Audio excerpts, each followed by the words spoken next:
Morning students, I am Ruchi ma'am and I am going to teach you social science. In today's class, we take civics lesson number 1, understanding diversity. First, we talk about the meaning of diversity. Diversity का मतलब होता है difference. जैसे every human is different from other, यानी एक आदमी दूसरे आदमी से अलग होता है, चाहे वो हाइट में हो, कलर में हो, रिलीजन में हो, एक्सेट्रा। जैसे आपकी क्लास में जितने भी स्टूडेंट्स हैं वो एक दूसरे से डिफरेंट है ना, ऐसे ही वर्ल्ड में जितने भी लोग हैं वो भी एक दूसरे से डिफरेंट है। Every person has different quality, skills and interest, मतलब हर इंसान की अपनी अलग अलग खूबियां होती है, हुनर होते हैं और शौक होते हैं। और ये एक अच्छी बात है, अगर सब एक जैसे हो जाएंगे तो मजा ही नहीं आएगा। इसलिए डाइवर्सिटी होना बहुत ज्यादा जरूरी है। Now we talk about our India. India में बहुत सारे लोग रहते हैं। ये अलग अलग कल्चर के, रिलीजन के, अलग अलग लैंग्वेज बोलने वाले होते हैं। इसलिए इंडिया में डाइवर्सिटी 4 तरह की डिस्क्राइब करी जा सकती है। फर्स्ट, रिलीजियस डाइवर्सिटी, मतलब हमारे देश में अलग अलग धर्म के लोग रहते हैं, जैसे हिंदू, मुस्लिम, सिख, एक्सेट्रा। तो ये तो हो गई religious diversity. Second is regional and cultural diversity, means हमारे देश में लोगों की अलग अलग फूड हैबिट्स यानी कि खाने की हैबिट्स होती है, जैसे कि कोई वेजिटेरियन है, कोई नॉन वेजिटेरियन है या फिर कोई एग्लिटेरियन है। ऐसे ही अलग अलग जगह के लोग अलग अलग तरह के कपड़े भी पहनते हैं। तो ये तो हो गई regional and cultural diversity. Third हो गई लिंग्विस्टिक डाइवर्सिटी। इंडिया में टोटल 800 लैंग्वेजेस हैं और 2000 डायलेक्ट्स यानी कि ऐसे वर्ड्स हैं जो लोग अपने रीजन में ही बोलते हैं, but officially there are only 22 languages in our India. Fourth, economic diversity, मतलब रिच और पुअर का डिफरेंस।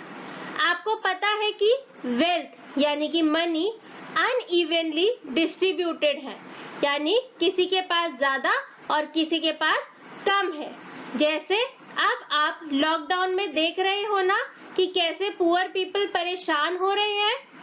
अब इकोनॉमिक डिफरेंस ज्यादातर 2 टाइप्स के होते हैं। फर्स्ट, इलिटरेसी, मतलब अगर कोई अनपढ़ होता है तो वो पैसे नहीं कमा सकता।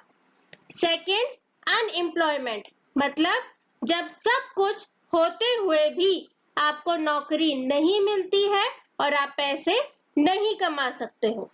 तो इसीलिए गवर्नमेंट ऑफ इंडिया ने कुछ स्टेप्स लिए हैं ताकि जो लोग गरीब हैं उन्हें भी एजुकेशन मिल पाए। बहुत बार बॉयज को गर्ल्स से ज्यादा इम्पोर्टेंस दी जाती है, इसलिए गर्ल्स को पढ़ने भी नहीं दिया जाता। इसलिए गवर्नमेंट ने free and compulsory education till the age of 14 years कर दी है और मिड डे मील भी फ्री में देते हैं। और गर्ल्स जब वो गवर्नमेंट स्कूल में पढ़ने आती हैं उनको ड्रेस, उनको बुक्स वगैरह भी दी जाती है और साथ में कुछ पैसे भी दिए जाते हैं ताकि पेरेंट्स उन्हें स्कूल भेज सके। Now we talk about 2 different places, यानी कि अब हम 2 तरह की स्टेट्स जो हमारे इंडिया में है उनके बारे में बात करेंगे। First, Ladakh, that is famous for pashmina, and second is Kerala that is famous for its spices. दोनों स्टेट्स की कल्चर, रिलीजन, टेम्परेचर सब अलग अलग हैं, इसलिए हम उनके बारे में एक साथ एक एक करके बात करेंगे. Now we first talk about Ladakh. I will tell you some important points related to Ladakh. क्या आपको पता है कि 6 अगस्त 2019 से लद्दाख यूनियन टेरिटरी बन गया है, पर पहले ये जम्मू कश्मीर का पार्ट था. जैसे आप देख सकते हो मैप में, ये जो ब्लू कलर का आपको पार्ट दिख रहा है वो लद्दाख है और येलो कलर का जम्मू कश्मीर. आपने पहले के मैप में देखा होगा ये पार्टीशन नहीं था, ये पार्टीशन 6 अगस्त 2019 को हुआ है. अब हमारा लद्दाख जो है यूनियन टेरिटरी बन चुका है. सेकंड, लद्दाख काराकोरम रेंज और हिमालय से चारों तरफ से घिरा हुआ है. क्योंकि लद्दाख एक कोल्ड डेजर्ट है, इसलिए यहाँ पर एग्रीकल्चर भी नहीं हो सकता है, इसलिए ज्यादातर यहाँ के लोग जो है वो goats, cows and yak meat और मिल्क प्रोडक्ट्स के लिए पालते हैं, जैसे कि आप पिक्चर में देख सकते हैं. यहाँ पानी जब ग्लेशियर मेल्ट होता है तभी मिलता है. क्यों? क्योंकि यहाँ पे वाटर का और कोई भी सोर्स नहीं है. फिफ्थ, यहाँ की पश्मीना वूल बहुत ज्यादा फेमस है और बहुत ज्यादा महंगी है, क्योंकि ये बहुत ज्यादा गर्म और सॉफ्ट होती है. सिक्स्थ, यहाँ पर सेंट्रल एशियन एंड तिब्बतियन लोग रहते हैं, क्योंकि लद्दाख और तिब्बत में बहुत सारी चीजों का एक्सचेंज होता रहता है, इसलिए लद्दाख को मिनी तिब्बत भी कहते हैं. और सेवन, यहाँ पर ज्यादातर लोग बुद्धिस्ट हैं और बुद्धिज्म को फॉलो करते हैं, बट यहाँ मुस्लिम्स भी रहते हैं. Next we talk about Kerala. अब हम केरला के कुछ इंपॉर्टेंट पॉइंट्स देखेंगे. फर्स्ट, केरला को गॉड्स ओन कंट्री कहते हैं. It is surrounded by Western Ghats in the east and Arabian Sea in the west. Kerala बहुत फेमस है अपने स्पाइसेस यानी कि मसालों के ट्रेड के लिए. यहाँ के स्पाइसेस जैसे पेपर, काली मिर्च, क्लोव्स, लौंग एंड कार्डमम इलायची Greece, Rome, China and Arabia में एक्सपोर्ट करी जाती है. थर्ड, केरला में सबसे ज्यादा लिटरेसी रेट यानी कि यहाँ पे सबसे ज्यादा पढ़े लिखे लोग हैं. फोर्थ, केरला में बहुत सारे रिलीजन हैं, जैसे Christianity, Islam, Judaism, Hinduism and Buddhism. Fifth, do you know traders from court of Kublai Khan introduced, मतलब कि जो ट्रेडर्स कुबलई खान के कोर्ट में से आए थे, उन्होंने केरला में जो बड़े बड़े फिशिंग नेट्स आपको पिक्चर में दिख रहे हैं, उन्होंने उसका नाम चीनावाता रख दिया था. अब हमने दोनों स्टेट्स के बारे में डिटेल से बात कर ली है. अब हम कुछ ऐसी फेमस पर्सनालिटी के बारे में बात करेंगे जो कि इंडिया इन डाइवर्सिटी के लिए बहुत ज्यादा फेमस माने जाते हैं. Now we talk about Jawaharlal Nehru. India की डाइवर्सिटी के बारे में जवाहरलाल नेहरू ने क्या कहा है, अब वो हम डिस्कस करेंगे. As you all know, Jawaharlal Nehru was the first prime minister of India. इन्होंने इंडिया को bundle of contradictions held together by strong individual thread कहा है. मतलब इंडिया में बहुत सारे रिलीजन, कास्ट के लोग बहुत प्यार से साथ साथ रहते हैं, जैसे कि माला में इतने सारे मोती थ्रेड की हेल्प के साथ रहते हैं, इसलिए इसे इंडिया यूनिटी इन डाइवर्सिटी कहा गया है।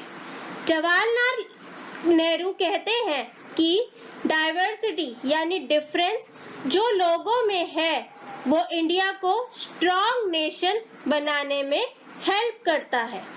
उसी तरह महात्मा गांधी ने भी हिंदू और मुस्लिम को टू आईज ऑफ इंडिया कहा है और कहा है कि बिना इनके इंडिया कुछ भी नहीं है। हालांकि पार्टीशन के टाइम में या फिर अब भी आप लोग देख सकते हैं कि हिंदू मुसलमान आपस में लड़ते रहते हैं, फिर भी हमारे देश में सभी लोग एक साथ सारे फेस्टिवल्स, चाहे वो हिंदू के हो चाहे वो मुस्लिम के हो, इकट्ठे सेलिब्रेट करते हैं। इसी को यूनिटी इन डाइवर्सिटी कहा जाता है। Now I have finished this lesson. Your assignments are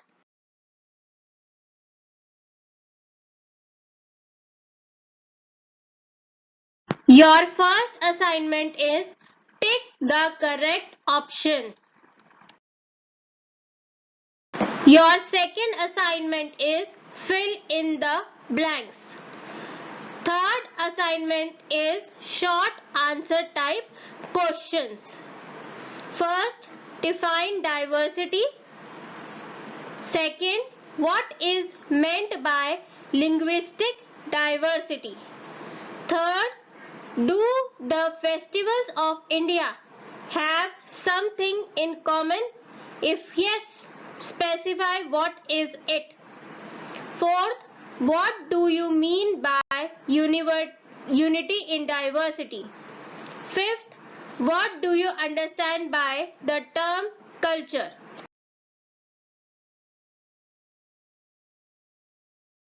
Fourth assignment is long answer type questions. First, how many kinds of diversity are prevalent in India? Second, name the languages recognized by the Indian Constitution. Third, how is the cultural life of a place shaped by its geography? Fourth, write about the regional and cultural diversity of India. Fifth, what is Nehru's view on Indian unity? Do all your assignments in your civics notebook. I hope you understand the lesson. Bye everyone. Take care.